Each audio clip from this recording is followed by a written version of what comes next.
प्रिय मित्रों, पिछले वीडियो में हमने जाना था हड़प्पा सिविलाइजेशन के बारे में। वह कैसे विकास किया, कैसे उसका पतन हुआ। आज की इस वीडियो में 1500 बीसी से 600 बीसी तक का इतिहास को पढ़ेंगे, जिसे वैदिक काल कहते हैं। इस काल का अध्ययन 2 पाठ में करेंगे। पहला पाठ में ऋग वैदिक काल तथा दूसरा पाठ में उत्तर वैदिक काल को जानेंगे। अगर आप भी जानना चाहते हैं वैदिक काल के बारे में तो वीडियो को पूरा जरूर देखिए। वैदिक सभ्यता भारतीय उपमहाद्वीप की सबसे प्राचीन सभ्यताओं में से एक है, जो लगभग 1500 ईसा पूर्व से 600 ईसा पूर्व तक चली। इसे मुख्य रूप से वैदिक साहित्य के आधार पर जाना जाता है, जिसमें 4 वेद ऋग्वेद, यजुर्वेद, सामवेद और अथर्ववेद है, और इसके अलावा ब्राह्मण, आरण्यक और उपनिषद शामिल हैं। वैदिक सभ्यता भारत के सांस्कृतिक और धार्मिक इतिहास का एक महत्वपूर्ण हिस्सा है, जिसने हिंदू धर्म के मूल सिद्धांतों को विकसित किया।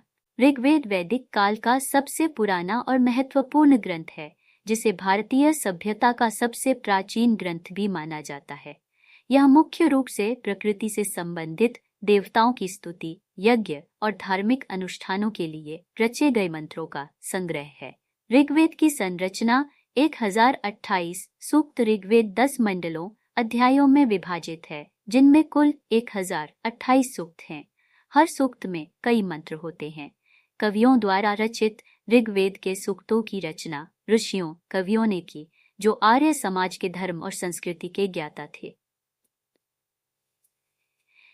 इनमें से कुछ प्रमुख ऋषि वशिष्ठ, विश्वामित्र और अत्रि थे। धार्मिक दृष्टिकोण ऋग्वेद में प्रमुख रूप से देवताओं की स्तुति की गई है, जिन्हें प्रकृति की विभिन्न शक्तियों के रूप में पूजा जाता था। ये देवता कृषि, युद्ध, जल और जीवन के अन्य पहलुओं से जुड़े थे। ऋग्वेद के समय में यज्ञ और अनुष्ठान का अत्यधिक महत्व था, और इसे धार्मिक और अनुष्ठान का अत्यधिक माना जाता था। 2. धार्मिक जीवन ऋग्वैदिक काल का धर्म मुख्य रूप से बहुदेववाद पर आधारित था, जिसमें विभिन्न देवताओं की पूजा की जाती थी।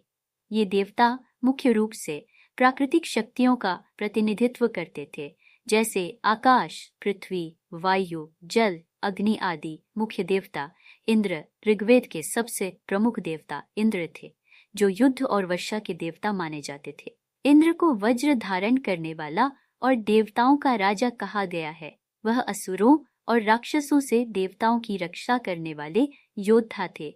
2. अग्नि देवता को यज्ञ का मुख्य देवता माना जाता था, क्योंकि यज्ञ में अग्नि के माध्यम से देवताओं को आहुतियां दी जाती थी। अग्नि का महत्वपूर्ण स्थान वैदिक अनुष्ठानों में था।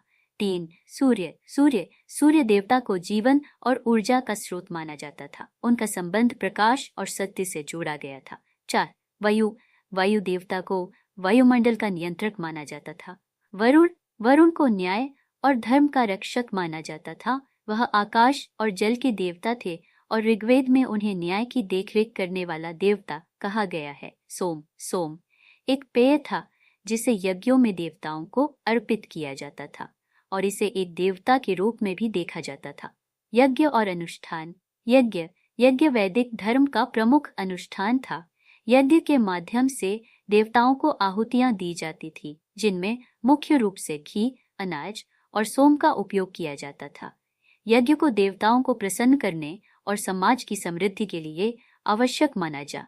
सोम एक पवित्र पेय था, जिसे विशेष अनुष्ठानों के दौरान पिया जाता था। इसे देवताओं का पसंदीदा पेय माना जाता था, और इसे अमृतत्व का प्रतीक माना गया था। 3. सामाजिक संरचना ऋग्वैदिक समाज में परिवार और सामाजिक व्यवस्था का महत्वपूर्ण स्थान था।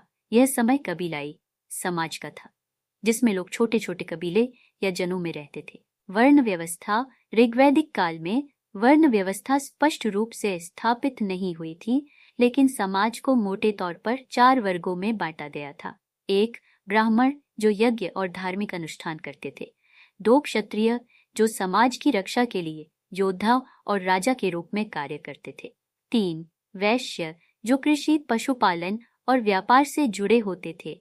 परिवार और विवाह। 4. शूद्र सेवक वर्ग, जिनका काम अन्य 3 वर्णों की सेवा करना था। पितृसत्तात्मक समाज परिवार में पुरुष को प्रधान माना जाता था, और समाज पितृसत्तात्मक था। विवाह एक महत्वपूर्ण सामाजिक संस्था थी। मोनोगामी, एक पत्नी का प्रचलन, अधिक सामान्य था। हालांकि कुछ उच्च वर्गों में बहुपत्नी प्रथा का भी उल्लेख मिलता है। स्त्री की स्थिति प्रारंभिक ऋग्वैदिक काल में महिलाओं को समाज में सम्मान प्राप्त था। वे धार्मिक अनुष्ठानों और शिक्षा में भाग लेती थीं। महिलाओं को यज्ञों में भाग लेने और परिवार के निर्णयों में शामिल होने का अधिकार था। हालांकि उत्तर वैदिक काल के दौरान महिलाओं की स्थिति में गिरावट आई। 4. आर्थिक जीवन। ऋग्वैदिक काल में आर्थिक जीवन मुख्य रूप से कृषि और पशुपालन पर आधारित था। कृषि, मुख्य फसलें। प्रारंभिक वैदिक काल में मुख्य फसल जौ थी। धान और गेहूं की खेती भी होती थी, लेकिन प्रमुख अनाज जौ था। कृषि का महत्व। खेती समाज की आर्थिक रीढ़ थी और अधिकांश लोग कृषक थे। पशुपालन। गाय का महत्व। गाय को सबसे महत्वपूर्ण पशु माना जाता था। इसे संपत्ति का प्रतीक माना जाता था और गायों की संख्या के आधार पर व्यक्ति की संपन्नता का आकलन किया जाता था। घोड़े भी महत्वपूर्ण थे, विशेष रूप से युद्ध और यज्ञों में। व्यापार।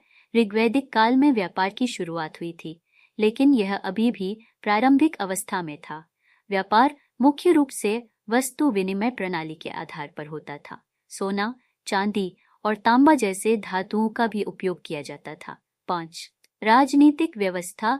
ऋग्वैदिक काल में समाज कबीलाई था, जिसमें एक जन या कबीले का नेतृत्व एक मुखिया राजा करता था। राजा का कर्तव्य अपनी प्रजा की सुरक्षा करना और न्याय सुनिश्चित करना था।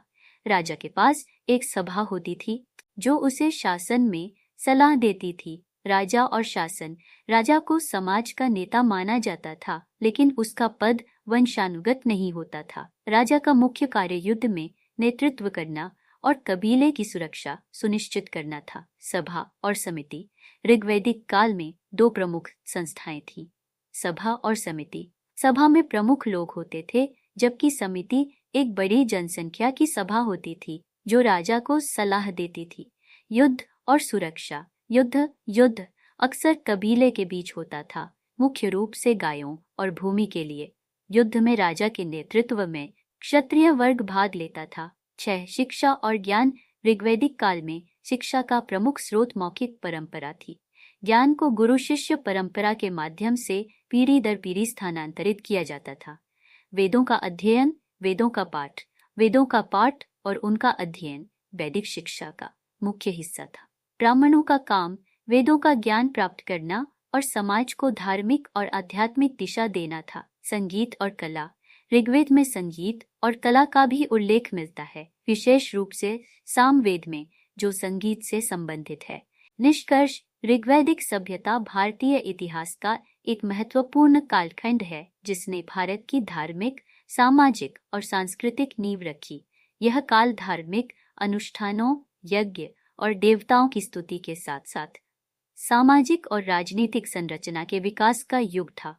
ऋग्वेद भारतीय सभ्यता का सबसे महत्वपूर्ण स्रोत है, जो इस काल की धार्मिक और सांस्कृतिक